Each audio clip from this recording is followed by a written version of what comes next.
again, thrifters, wanted to talk about things that you should avoid selling on eBay. I've talked about things that you should consider. So I wanted to talk about some things to steer clear of. And one category, eBay will squash you if you try. They're not all 9 of them aren't 100% stay away from. Some guardrails on a couple of them. So let's jump into it. The first one that I just don't deal with is used toasters and fryers. You could sell them on eBay. There's nothing wrong with that. You can find them at thrift stores all the time. But they're usually a hot mess, just junk all over and crumbs falling out of them. And people aren't generally going to pay enough money on eBay for something that's in that kind of shape for you to make a profit that is worth it. So toasters and fryers, just yuck. And it's not worth your time to try and clean them up. Generally, unless you find some really high-end one. I suppose that's the exception. Now, if you find new ones, I've sold new air fryers before, that's a different story because people will pay for them and you don't have to clean them up and they're not a hot mess. So that was number 1. Number 2 is used helmets. You can find used helmets all the time, but you don't want a liability. You don't want somebody to buy a helmet from you and then it doesn't work as it's supposed to, or they get injured somehow and they get the helmet and it comes back. Just stay away. There's just too much liability potentially associated with them. New helmets, I've sold new helmets because it's new. You don't have the same issue with it. Number 3 is stuffed animals. You'll see all sorts of articles online talking about don't sell stuffed animals or don't pick up stuffed animals that you find at thrift stores. And I get why they say that because, stuffed animals can be pretty gross, right? You don't know necessarily how it's been stored or what's happening to it, but we sell stuffed animals regularly. Kira, my daughter, primarily sells them.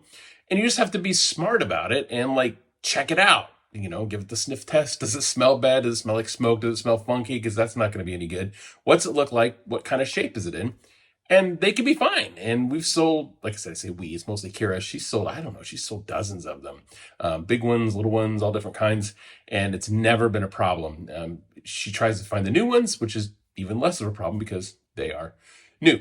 And then the next category is vacuum cleaners and Roombas in particular.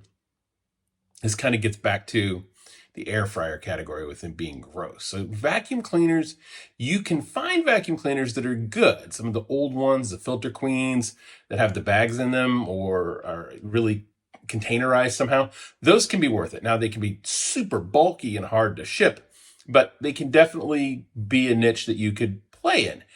Roombas, they tend to be just gross. So I don't sell them. Evan will pick them up on occasion. He used to pick them up all the time, but now he's way more picky because it's got to be one of the models that goes for a lot of money to make it worthwhile to pick it up, to take the time to clean it up and be able to make a profit on it. Because like I said, people aren't interested in buying gross stuff on eBay. The other category is surge protectors and battery backups for electronics or computers. I stay away from them. There's no reason why you can't sell them other than you just don't know how often that surge protector has been hit by surges and how much life it's got left in it. And it might not be very long. And the battery backup, how strong is it? How good is the battery? You just really don't know anything about it. And that's not something that I want to sell. That it could just be a really subpar piece of equipment that you're giving to somebody.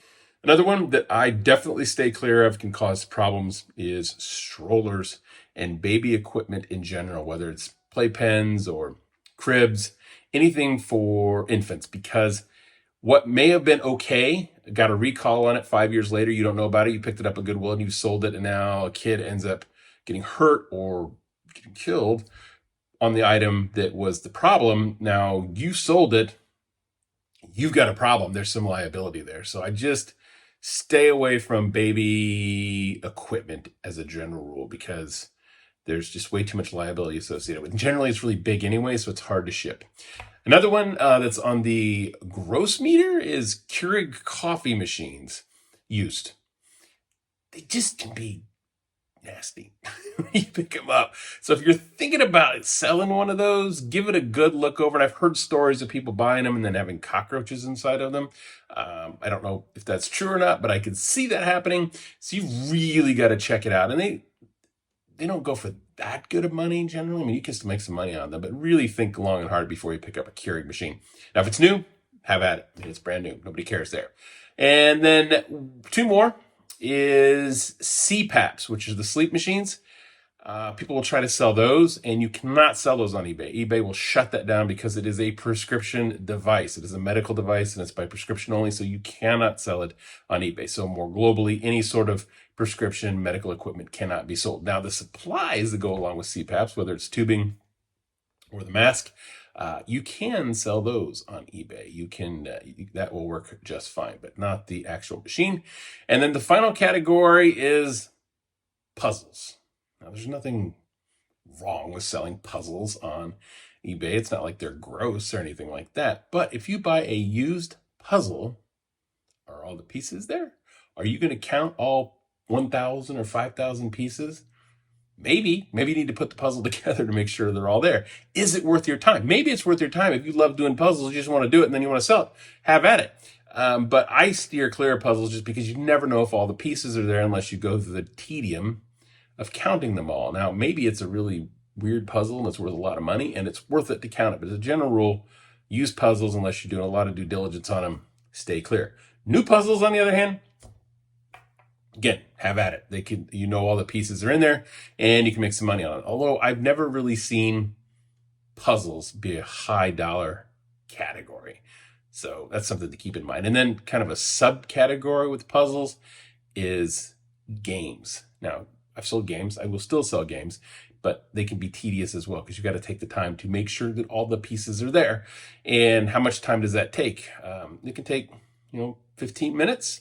So is it worth it to you? You got to count them out, make sure you got all the pieces and check everything out to make sure it is a good buy. So maybe you just want to steer clear of most games unless they're new or have a really good markup on them. So there's your bonus category. Other than that, have at it. If you know some items to steer clear of, put them in the comments. Always appreciate that. Until next time, happy thrifting. If you are an eBay reseller or thinking of becoming one because of debt, you should check out the Financial Acumen course, as seen on World Business with Kathy Ireland. The Financial Acumen course is designed to teach you all the things you never learned about money, debt, and investments in school, but should have. It teaches you how to take control of your finances with proven principles and strategies to get out of debt and build your retirement nest egg for a wealthy lifestyle. The course is fully narrated and includes videos and animations along with exercises and assignments that are supported by a downloadable workbook. And I spent an afternoon discussing it with supermodel turned businesswoman Kathy Ireland. You can see that conversation over at yourdebtfreefuture.com. The course is not giving financial advice. It is simply teaching concepts that will supercharge your financial literacy and make you more money savvy. To get started, head over to yourdebtfreefuture.com. Until next time, happy thrifting.